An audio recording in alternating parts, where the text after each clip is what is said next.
Bonjour et bienvenue à cette capsule d'Albumoureuse, une capsule tout enjouée parce que c'est le printemps, il fait beau, il fait chaud. Voici 4 albums joyeux, pimpants et plaisants.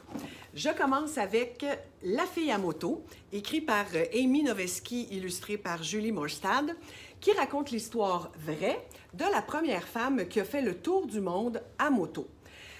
De belles illustrations qui montrent évidemment tous les endroits qu'elle a visités, mais aussi son parcours qui est parfois semé d'embûches parce qu'on se doute bien qu'une femme qui part seule à moto faire le tour du monde, ça ne doit pas toujours être évident, mais qui est rempli d'espoir, qui est rempli de plaisir, qui est rempli de ce besoin de voyager et de ce plaisir de voyager. En fait, quand on finit cette histoire, on a envie, comme la fille à moto, on a envie de partir, d'explorer le monde.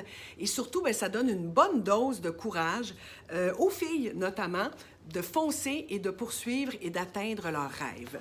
Alors voilà pour La fille à moto. Je poursuis avec un autre album, tout aussi coloré, qui s'intitule Jaune tournesol. Ça a été écrit par Juliette Adam et illustré par Maureen Poignonnec. Ça raconte ici l'histoire d'une toute petite fille, Soline, qui aime la couleur jaune et qui est toujours en jaune. Et les adultes vont lui dire, oui, mais tu sais, quand tu vas vieillir, tu vas perdre ces couleurs-là, ça va pâlir, ça va déteindre, et comme la plupart des adultes, tu vas devenir grise. Mais elle décide que non, ce n'est pas sa destinée, c'est pas ça qui va se passer. Les illustrations, les couleurs des illustrations sont littéralement superbes. Et tout au long de l'histoire, on va se rendre compte qu'elle va garder sa couleur, mais sa couleur, c'est aussi sa personnalité, c'est aussi son unicité, et c'est bel et bien un hommage à l'enfance, mais aussi au fait de conserver cette belle naïveté, cette belle innocence et cette belle spontanéité, cette belle authenticité qui est liée à l'enfance. Vraiment un très, très bel album.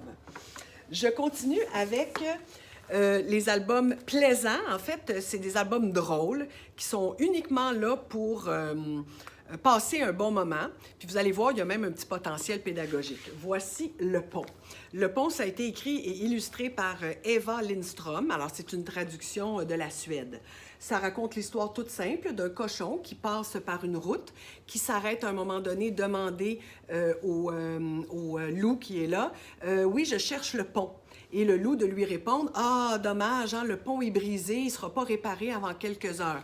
Venez prendre une collation chez nous. » Et le cochon, tout à fait naïf, va dire, « Bien sûr, je vais aller prendre une collation chez le loup. » Là où ça devient intéressant, c'est qu'on pourrait arrêter la lecture de l'histoire et demander aux élèves d'anticiper la suite, donc d'anticiper les prochaines péripéties ainsi que le dénouement.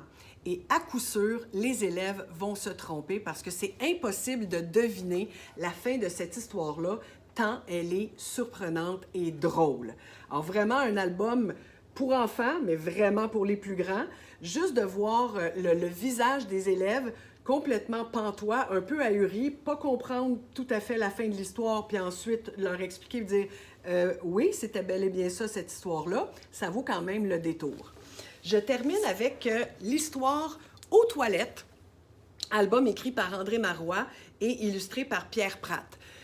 Ça, là, c'est une ode à l'imaginaire, à l'imagination, alors au pouvoir de l'imagination. Dans la classe du professeur, tour à tour, des élèves demandent d'aller aux toilettes et quand ils reviennent des toilettes, ils sont transformés. Soit ils reviennent avec des vêtements qu'il n'y avait pas avant, soit il y a quelque chose de changé dans leur attitude, etc. Et à un moment donné, le professeur va se demander, mais qu'est-ce qui se passe aux toilettes? Jusqu'à ce qu'il y aille lui-même vérifier ce qui se passe aux toilettes et lui-même va en sortir complètement transformé. C'est une histoire vraiment toute simple. Oui, pour les enfants, mais encore une fois, sans problème aucun à présenter cet album à des plus grands parce que, justement, ça fait référence à cette belle notion de l'imagination que, malheureusement, on tend à perdre en vieillissant.